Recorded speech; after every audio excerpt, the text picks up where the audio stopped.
NEET छात्रा संवेदना की मौत मामले में आज अहम सुनवाई हुई है। कोर्ट ने सीबीआई से अब तक की जांच रिपोर्ट मांगी है और जांच की पूरी प्रगति रिपोर्ट दाखिल करने का आदेश दिया गया है।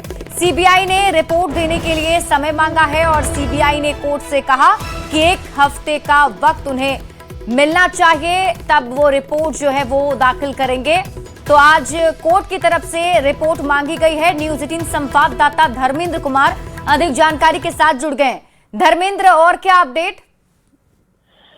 जी, लगातार कोर्ट के द्वारा इस मामले की सुनवाई की जा रही है और आज कोर्ट ने सीबीआई से पूरी जांच रिपोर्ट मांगी थी। जितनी भी अभी तक जांच हुई है इसकी पूरी रिपोर्ट मांगी थी। हालांकि सीबीआई ने इस मामले को लेकर 1 सप्ताह का मोहलत मांगा है जांच रिपोर्ट जमा करने के लिए, लेकिन कोर्ट इस पूरे मामले को लेकर सख्त है और कहीं ना कहीं सीबीआई पर लगातार दिशा निर्देश कोर्ट के द्वारा दिया जा रहा है। जी, आगे इस पूरे मामले को लेकर के क्या कुछ कहा गया सीबीआई की तरफ से? क्या पीड़ित के परिवार वालों से आपकी बातचीत हो पाई? क्या कह रहे हैं वो लोग?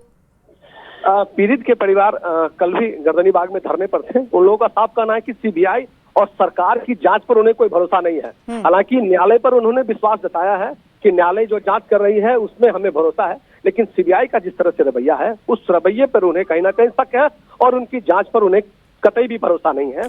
आज भी परिजनों ने इस तरह की बातें की हैं और सीबीआई ने इस पूरे जांच रिपोर्ट को लेकर 1 सप्ताह का समय मांगा है और 1 सप्ताह के बाद वो अभी तक उन्होंने जितनी जांचें की हैं इस जांच का रिपोर्ट वो कोर्ट में सबमिट करेंगे। जी ठीक है धर्मेंद्र, आप इस खबर पर नजर बनाकर रखें। शुक्रिया इस अपडेट के लिए। बढ़ते हैं आगे और बड़ी खबर आपको अरवल से बताते हैं, जहां उत्पाद विभाग ने अवैध शराब के खिलाफ विशेष अभियान चलाते हुए बड़ी कार्रवाई की है और इस दौरान बंभई पंचायत के मुखिया मंटू कुमार सहित कुल 15 लोगों को गिरफ्तार किया गया। इनमें 13 लोग शराब पीने और 2 लोग शराब बेचने के आरोप में पकड़े गए हैं। साथ ही 2 लीटर विदेशी शराब भी बरामद हुई है। सभी आरोपियों की मेडिकल जांच में शराब सेवन की पुष्टि हुई, जिसके बाद उन्हें न्यायिक हिरासत में भेजा जा रहा है।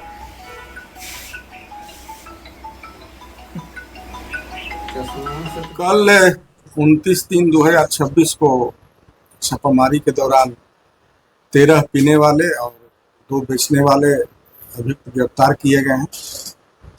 एक कार्यक्रम तो हम लोग का डेली चलता है, डेली कुछ न कुछ पकड़ाते रहते हैं, लेकिन कल जो है विशेष रूप से एक बंभई पंचायत के मुखिया जिनका नाम मंटू पटेल है वो भी पीने वाले में गिरफ्तार किए गए हैं और गिरफ्तार कर उनको विभाग जो उचित कार्रवाई होता है कानूनी कार्रवाई करके हम लोग न्यायालय को भेज दिए हैं।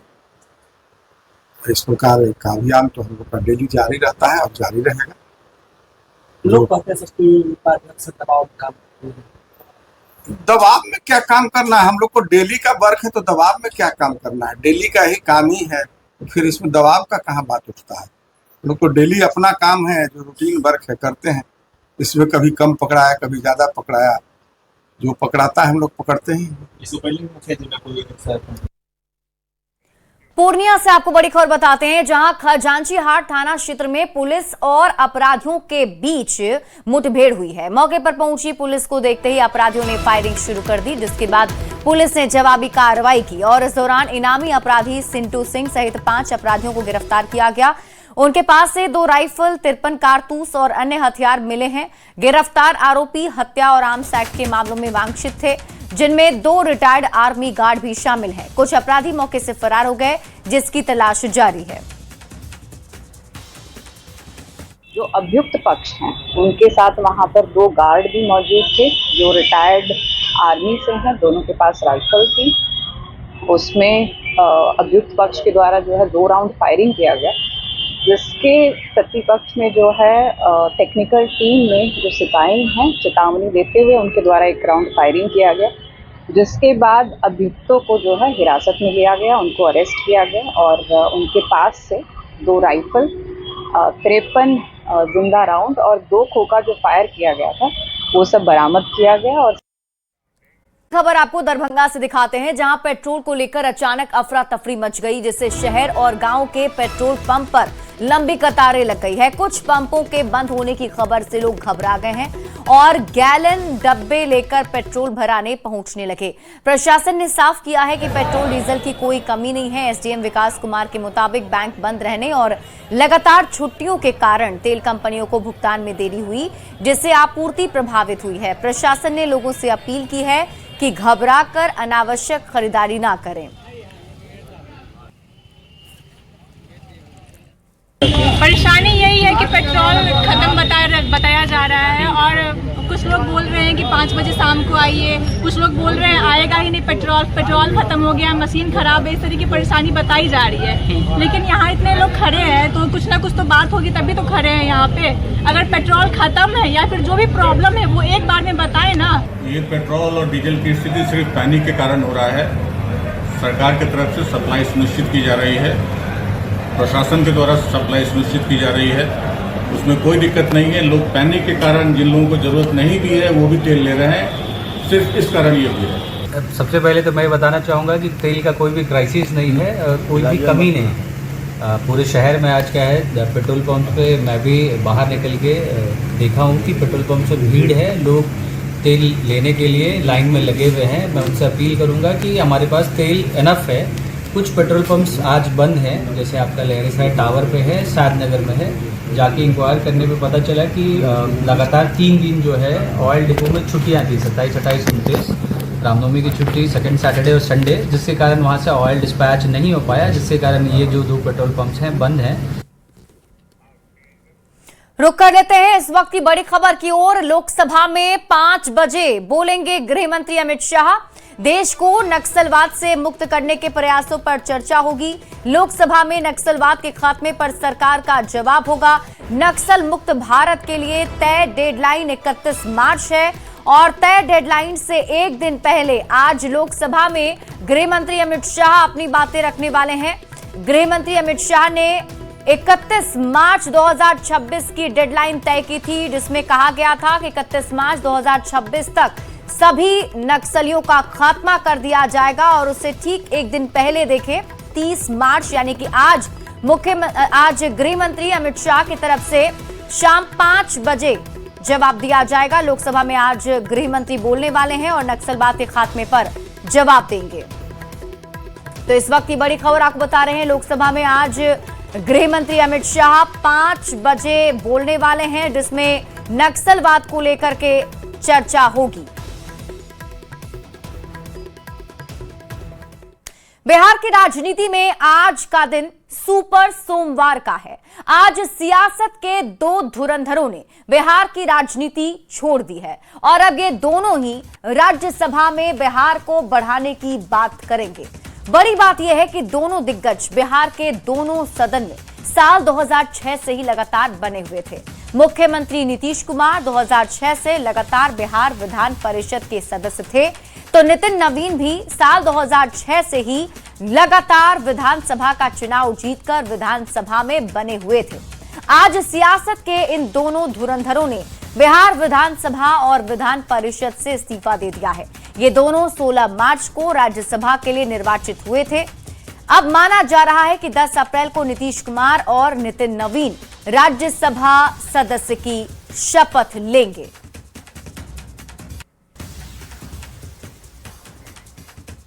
और इस बीच एक बड़ी खबर आपको बताते हैं। 20 साल तक बिहार की जनता की सेवा और राज्य के विकास को रफ्तार देने के बाद मुख्यमंत्री नीतीश कुमार ने एक बार फिर केंद्रीय राजनीति का रुख किया है। नीतीश कुमार एक बार फिर 21 साल बाद राज्यसभा के रास्ते केंद्र की राजनीति में लौट रहे हैं। 16 मार्च को राज्यसभा के लिए निर्वाचित होने के बाद संवैधानिक प्रावधान के तहत 14 दिन के भीतर पहले सदन से इस्तीफा देना होता है और आज नीतीश कुमार ने एमएलसी पद से इस्तीफा भी दे दिया है। केंद्र की राजनीति छोड़कर लोकसभा की सदस्यता से इस्तीफा देकर नीतीश कुमार नवंबर 2005 में मुख्यमंत्री बने थे और 2006 में विधान परिषद के सदस्य चुने गए थे और तब से लगातार वे एमएलसी के रूप में थे और सीएम के रूप में बिहार की सेवा कर रहे थे। लेकिन अब एक बार फिर से सीएम नीतीश कुमार केंद्र की राजनीति के लिए रुख कर रहे हैं और राज्यसभा जाने वाले हैं। विधान परिषद में मुख्यमंत्री नीतीश कुमार का एमएलसी पद से इस्तीफा मंजूर हो गया है। नीतीश कुमार के इस्तीफे को लेकर सभापति अवधेश नारायण सिंह से लेकर विधानसभा अध्यक्ष प्रेम कुमार और संसदीय कार्य मंत्री विजय चौधरी ने भी प्रतिक्रिया दी है। सुबह मैं शिष्टाचार मुलाकात में गया था माननीय मुख्यमंत्री जी के यहाँ, तो वहाँ पर उन्होंने हमसे ये किया और इस्तीफा दिया है। इस्तीफा दिया, कागज लेके आए, अब उसकी प्रक्रिया हो रही है। प्रक्रिया हो ही गई है और जाएगा, सीट खाली घोषित किया जाएगा।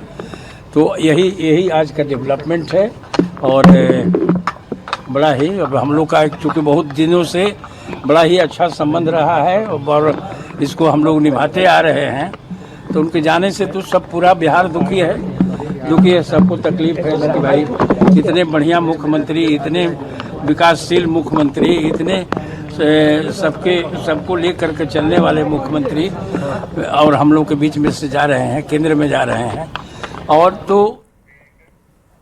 और आइए अब एक नजर डाल लेते हैं नीतीश कुमार कब किस सदन में सदस्य रहे हैं। नीतीश कुमार के अगर पूरे राजनीतिक सफर को देखें तो शुरुआत एमएलए से की थी। 1985 और 1995 में 2 बार वो विधायक रहे, एमएलए रहे। लोकसभा सांसद 6 बार चुने गए, जिसमें 1989, 1991, 1996, 1998 और साल 1999 के साथ साल 2004 में भी 6 बार वो सांसद चुने गए। एमएलसी के रूप में 4 बार वो विधान परिषद के सदस्य रहे, 2006, 2012, 2018 और 2024। अब चूंकि चौथी सदन में राज्यसभा में भी श्री नीतीश कुमार की जाने की इच्छा थी, तो अब राज्यसभा के लिए भी नीतीश कुमार निर्वाचित हो चुके हैं और पहली बार साल 2026 में नीतीश कुमार राज्यसभा जाएंगे। बढ़ते हैं आगे। इधर नीतीश कुमार के इस्तीफे के बाद उनके बेहद करीबी और मंत्री अशोक चौधरी काफी भावुक नजर आए।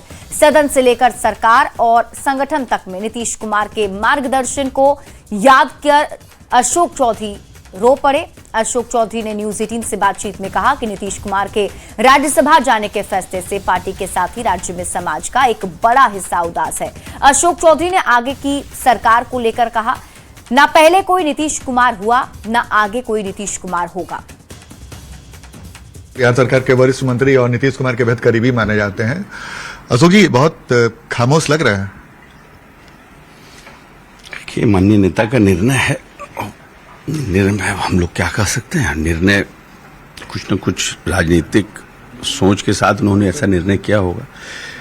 नीतीश जी निर्णय तो पॉलिटिकल निर्णय तो नीतीश जी अपना खुद ही लेते हैं, लेकिन हम लोग जो लोग नीतीश जी के आइडियोलॉजी पर और उनको देख करके राजनीति किए हैं, पर्सनल अफेक्शन भी रहा है और उनका गार्जियनशिप भी रहा है, अभिभावक के रूप में रहे हैं। हमारे राष्ट्रीय अध्यक्ष तो रहेंगे ही, लेकिन एक हाउस में जिस तरह से पुचकारना, दुलारना, डांटना, ये सब मिस करेंगे हम लोग। काफी भावुक पल भी आप लोग के लिए होगा, जो कि आप लोग नीतीश कुमार काफी करीब थे। तो कैसे आने वाले समय में कैसे अपने आप को संभालेंगे? आज की परिस्थिति क्या है, आप अंदर से कैसा फील कर रहे हैं? अब देखिए, फील तो अब अभिभावक का छत्र छाया जब हाउस में नहीं रहेगा तो आखिरेगा तो जरूर। आज बिहार का कोई भी व्यक्ति किसी से भी पूछिए, चाहे वो किसी भी पॉलिटिकल पार्टी का हो या फिर कोई भी व्यक्ति हो, आम हो या खास हो, सबको अफसोस है। क्योंकि जिस व्यक्ति ने इस बिहार को अपने निर्णय से, अपनी पॉलिसी से, अपने काम करने के सोच के साथ जिन्होंने इस पूरे बिहार को बदला है, उसके लिए तो, सबके लिए, बिहार के लोगों के लिए तो भारी दिन है ही है। अच्छा, आज सुबह में जब नीतीश कुमार एमएलसी के से इस्तीफा दे रहे थे, आप भी वहां पहुंचे होते, नीतीश जी को देखकर उनका बॉडी लैंग्वेज कैसा लग रहा था? आज का पल कितना खास था आप लोगों के लिए? ये सब बड़ा व्यक्तिगत रहता है, छोड़िए वो सब ठीक है, तो उनका निर्णय है, साहब का निर्णय है, मगर अखरेगा, सबको अखरेगा, पूरे बिहार को अखरेगा नीतीश कुमार का काम करने का तरीका।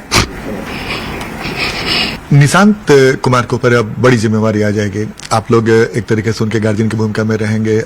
आपके अब माना जा रहा है कि निशांत की भी भूमिका बड़ी होगी। निशांत के लिए कितनी बड़ी चुनौती आप मानते हैं?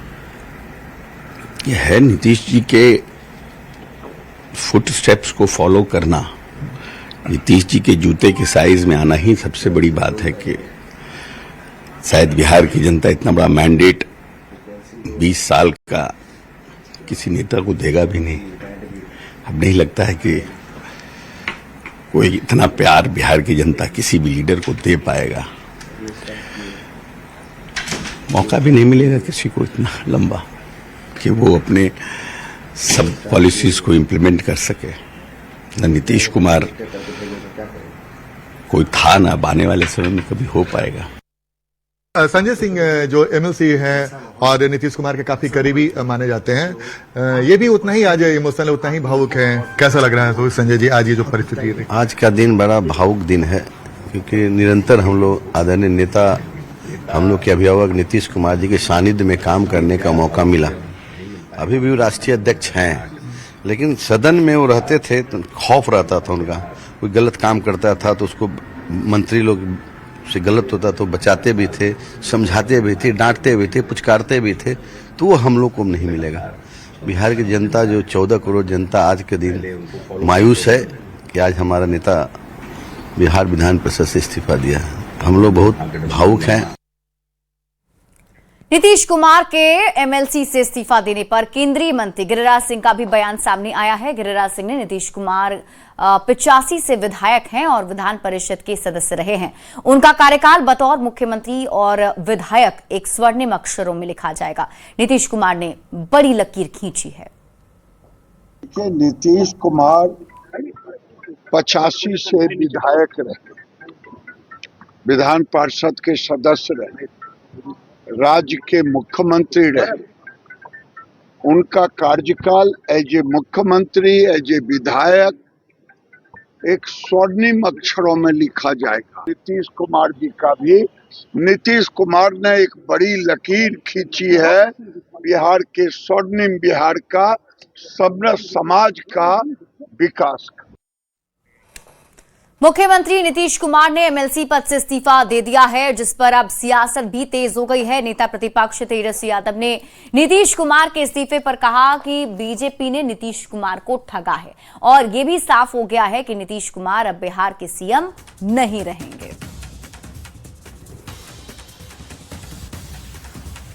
तय हो गया कि नीतीश कुमार जी को बीजेपी ने ठगा है और ये भी बात तय हो गया, स्पष्ट हो गया कि नीतीश कुमार जी अब बिहार के मुख्यमंत्री नहीं रहेंगे। विधायक और मंत्री रो रहे हैं। अब देखिए कौन लोग रो रहे हैं, नहीं रो रहे हैं। आजकल लोग जो है केवल कैमरा देख करके लोग ड्रामा करते हैं। ऐसे लोगों को एक्टिंग मुबारक है। अब कुछ लोगों को बचा दी, सब कुछ तो कर ही लिया है। आजकल लोग तो पढ़ाने का भी काम कर रहे हैं, अब कलाकारी का भी काम कर रहे हैं। बिहार में एक बार फिर से बिजली पर सियासत शुरू हो गई है। मामला बिजली की किल्लत का नहीं है, बल्कि फ्री यूनिट पर सियासी फसाद का है। नेता प्रतिपक्ष तेजस्वी यादव ने सरकार पर लोगों से वादा खिलाफी और धोखाधड़ी का आरोप लगाया। तेजस्वी यादव ने सोशल मीडिया फेसबुक पर एक पोस्ट किया, जिसमें उन्होंने 125 यूनिट फ्री बिजली को जनता की आंखों में धूल झोंकना बताया। तेजस्वी यादव ने लिखा कि 4 महीने में ही सरकार ने जनता को लूटने का नया प्लान बना लिया है। तेजस्वी यादव ने आरोप लगाया है कि सरकार ने अलग अलग टाइम के हिसाब से बिजली का नया दर तय कर दिया है, जैसे शाम 5 बजे से रात के 11 बजे तक सर्वाधिक खपत वाले 6 घंटे के लिए बिजली का दर 8 रुपए से 10 पैसे प्रति यूनिट तय किया गया है, जबकि रात 11 बजे के बाद सुबह 9 बजे तक यानी कि इस 10 में बिजली का दर 7 रुपए 10 पैसे होगा और बाकी समय यानी कि सुबह के 9 बजे से शाम के 5 बजे तक 8 घंटे बिजली का दर सबसे कम 5 रुपए 94 पैसे प्रति यूनिट होगा। अब तेजस्वी यादव ने सरकार का खजाना खाली होने का भी आरोप लगाया है। जो 125 यूनिट फ्री बिजली की जहां तक बात थी, जो हम लोगों ने कहा था कि हमारी सरकार आएगी तो 200 यूनिट फ्री बिजली देंगे। तो आज समझे बिहार में पहले से ही, चुनाव से पहले से ही देश भर में सबसे महंगा बिजली मिलता है। अब जो है बिजली की दरों जो है और जो है बढ़ाई गई, यानी ये केवल और केवल ठगों की सरकार है। बिहार की जनता को ठगा, नीतीश जी को ठगा, तो जो अपनों को इन लोग ठग सकते हैं तो समझ सकते हैं कि बिहार की क्या स्थिति होने वाली है। पूर्वी चंपारण के कल्याणपुर थाना के बाकरपुर गांव में जादू टोना का इलाज करवाने गई महिला की अचानक हुई मौत ने हिंसा का रूप ले लिया है। परिवार वालों ने जादू टोना समझकर पड़ोसी के घर के लोगों के साथ जमकर मारपीट की और हत्या का आरोप भी लगाया। हालांकि आरोपी परिवार की महिला ने कहा कि उसकी मौत पहले ही हो चुकी थी। पुलिस जांच में जुटी है। लोग मोटरसाइकिल पर बस ही जन गिर बाकरेपुर में जन रोड पर मोटर बाइक से गिर गई। गिर के वही जान माने मौत उनकर हो गई। मौत उनकर हो गई। आ वहाँ से माने टांग उनके ले जाके हमरा दुआ हम सब पूरा सुतल बनी सन घर में। हमरा दुआरी पर ले जाके लाश सुता देलक लोग। मार गेट पर मार ठहाक जंगला पर मार हमरा गार्जियन के गंजी उंजी फाड़ ओर के सब हाथा पाई बांस निकाल के सब एथी के घींच के मरलक लोग। देखनी होता हम काहे लाए रहे लोग हमारे भाई पिटलक लड़का को खोल दो हमारी खोल दिलक। हम कहने की देखे लगे आप चुके खुद दली और ये ले जा तो ले जाके बढ़िया रास्ते में गिर गया मर गया।